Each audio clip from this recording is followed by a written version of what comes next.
নমস্কার দর্শক বন্ধুরা, আশা করি তোমরা সকলে খুব খুব ভালো আছো আর আমরাও ভালো আছি তোমাদের আশীর্বাদ ও ভালোবাসায়। তো বন্ধুরা, আজকে আমি তোমাদের সাথে শেয়ার করতে চলেছি শিমের ভর্তা বা শিমের বাটা। তো যে যেটা বলেই চিনো। তো বেশি দেরি না করে চলো তাহলে তৈরি করা যাক।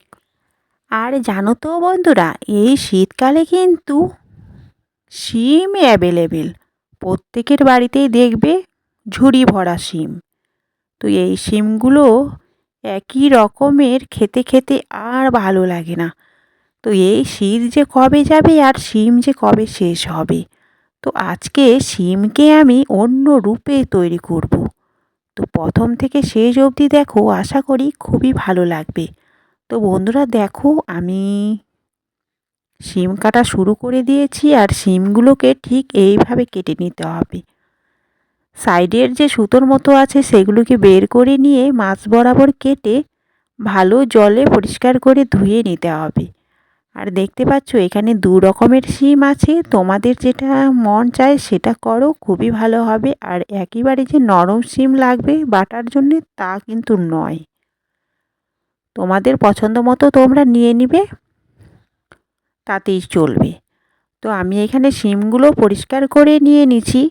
আর এখানে গ্যাস অন করে আমি কড়া বসিয়ে তার মধ্যে সামান্য জল ঢেলে দিয়ে একটু লবণ দিয়ে দিলাম। তারপরে একে একে সমস্ত শিমগুলো আমি দিয়ে দিলাম।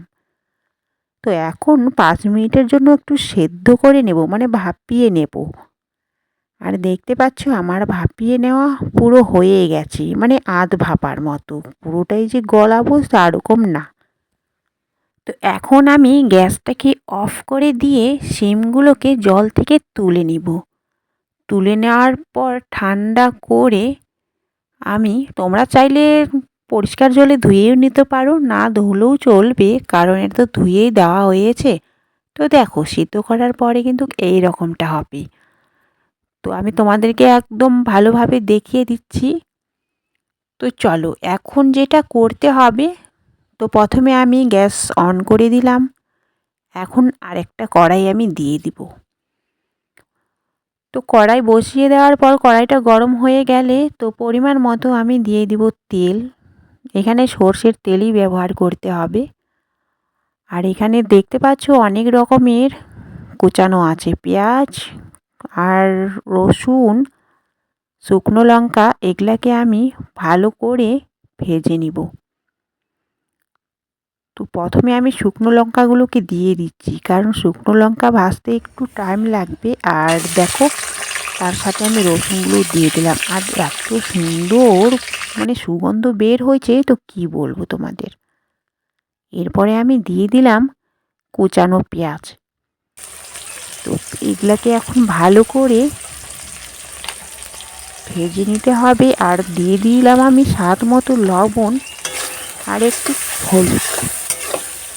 এটাকেও নাড়িয়ে নেওয়ার পর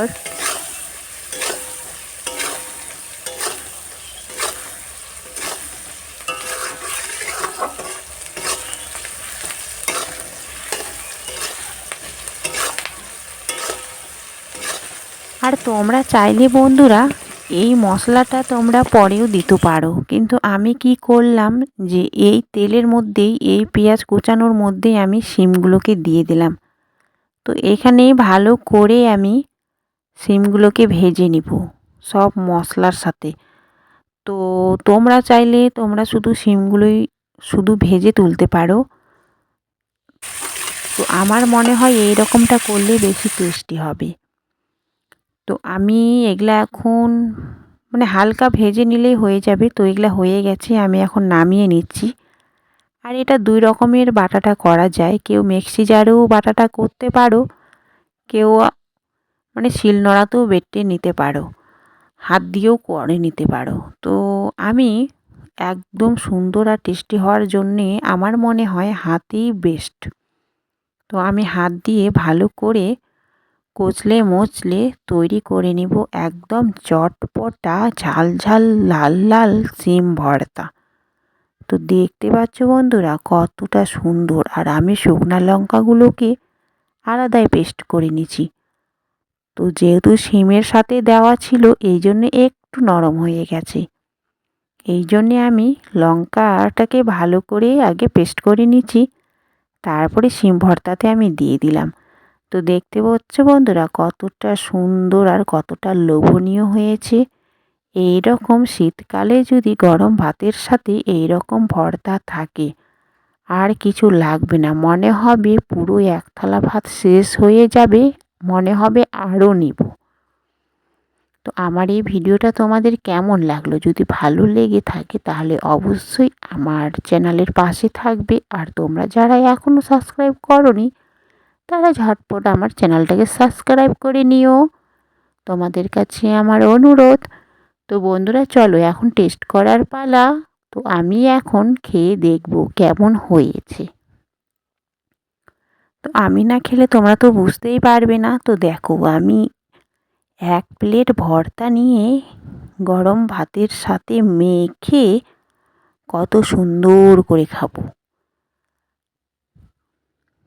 আর সত্যি এতটাই টেস্টি হয়েছিল তোমাদের কি বলবো। তোমরা অবশ্যই বাড়িতে এইরকম শীতের দিনে শিম ভর্তা করবে, তাহলে বুঝতে পারবে যে শিম ভর্তার টেস্ট কতটা। আর প্রত্যেকের বাড়িতেই কিন্তু শিম অ্যাভেলেবেল। তো আমি আর বেশি বকবক করব না। তো আগামী দিনে আবারও নেক্সট কিছু নিয়ে আসবো তোমাদের মাঝে। তোমরা সবাই ভালো থেকো।